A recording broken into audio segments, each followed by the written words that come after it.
I was planning to do a video looking at the shots taken on my Nikon F-501 with a roll of Kodak Vision 3 500T film in it, but the scans aren't back from the lab yet, so that will have to wait for another week. The same applies to my Kiev. Those shots are also at the lab, albeit a different lab for those ones. So I thought I'd just do a quick update on some of the cameras that are currently work in progress, along with a few recent acquisitions and recently repaired cameras. I'll start off with the PetriFlex 7 that I showed briefly a few weeks ago. I've repaired the broken pin in the winding gear, which was the main fault with the camera, but I found a few other faults along the way. Those are hopefully sorted now, but I had to put the project on one side to do something else, and other tasks have jumped ahead of it in the queue. This Miranda Sensomat RE has been in the almost finished pile for a few months now. It arrived in a dismantled state, and like the PetriFlex, it had a broken winder, having been forced when the camera got jammed. This one is all done apart from a screw that I noticed was missing. I've now got a suitable screw, I just need to strip the camera again to install it, and then it'll be ready for some film. I got this Exakta RTL1000 for virtually no money the other day. The shutter is sticking, but beyond that I haven't really looked at it yet. It has one of the metal vertical focal plane shutters, so it should be interesting to work on even if it turns out to be too damaged to repair. There's a Fujica ST605N which arrived in a pretty sorry state, with the bottom cover hanging off and the shutter not firing on all speeds. I've only had a quick look at this one, but I found a lever out of place which is causing the shutter issues. It still needs a service, and I'll need to make a replacement rewind button because that was missing. It's only retained by the bottom cover, which was of course hanging on by only one screw. I found this rather nice Rolleiflex SL35, which is basically working, so that one might only need a clean. The 50mm f1.4 Zeiss planar lens is pretty filthy, so that'll need a clean, and the helicoid grease is dry, so I'll need to clean and re-grease that. I'm quite looking forward to trying this camera, it feels really nice in my hands. I repaired this Praktica IV B last week.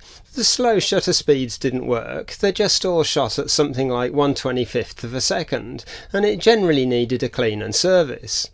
It's a really nice and easy camera to work on, and contrary to the myths, it's really nicely built. I was out shooting with it last weekend and I absolutely love using it. This one has gone right into my top group of cameras I enjoy using. The light meter doesn't work, the selenium cell is deader than a dead thing, but I can manage without that. I also fixed a Praktica FX2 at the same time for a friend, along with its early Tessa lens. The FX2 and the 4B are more or less identical mechanically, the FX2 having the added bonus of a removable prism and a waist-level viewfinder. The early Tessa lens has what I'd describe as semi-automatic aperture stop-down. You have to rotate the front ring to lock the aperture open, focus and frame on your subject, and then as you press the shutter button it releases the aperture to your preset value and fires the shutter, but the aperture remains stopped down until you lock it open again. That lens was a bit dirty and the helicoid grease was almost solid, so it needed to be cleaned and re-greased. Another thing I finally got round to was fixing this Hanimex 35mm lens that's been sitting on my workbench for 4 years. I wanted to use it on the Praktica IV B, so it was time to sort it out. On this lens the helicoid grease was totally solid. I'd had a bit of a go at it a few times, but I'd never been able to shift it. I'd tried using a bit of solvent to soften the grease and warming the lens, with the glass removed, again to soften the grease, but I'd always failed.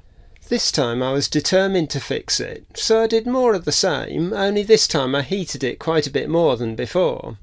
This usually works on any stubborn old grease, but there was so little to grip on the focus ring, and I couldn't do it with the focus ring grip itself in place because that's only a friction attachment and it would just slip, and besides I was heating it up with my trusty hot air gun, and with the grip in place I couldn't get the heat to the right area.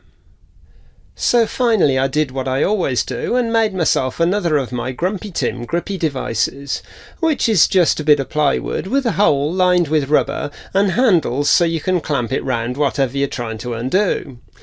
One more session of heating and use the grippy device, and finally the lens was apart. After that it was a piece of cake to clean, re-grease and reassemble the lens. You'll get to see some shots when I finish the roll of film in the Praktica.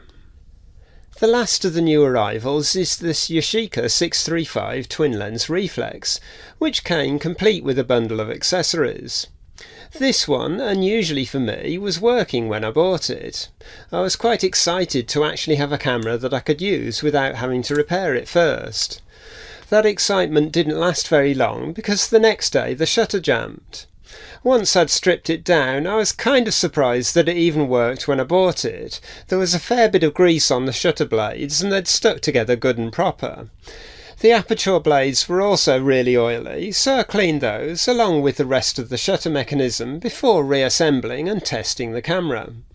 Actually, the aperture blades on this lens were really horrible to reassemble, much trickier than on most lenses, but it's done now. So it was time to pop a roll of film in it, and then wait for the weather to improve so I can go out and find something to photograph with it. Lastly, I've got this rather gorgeous EXA camera in to repair for someone else.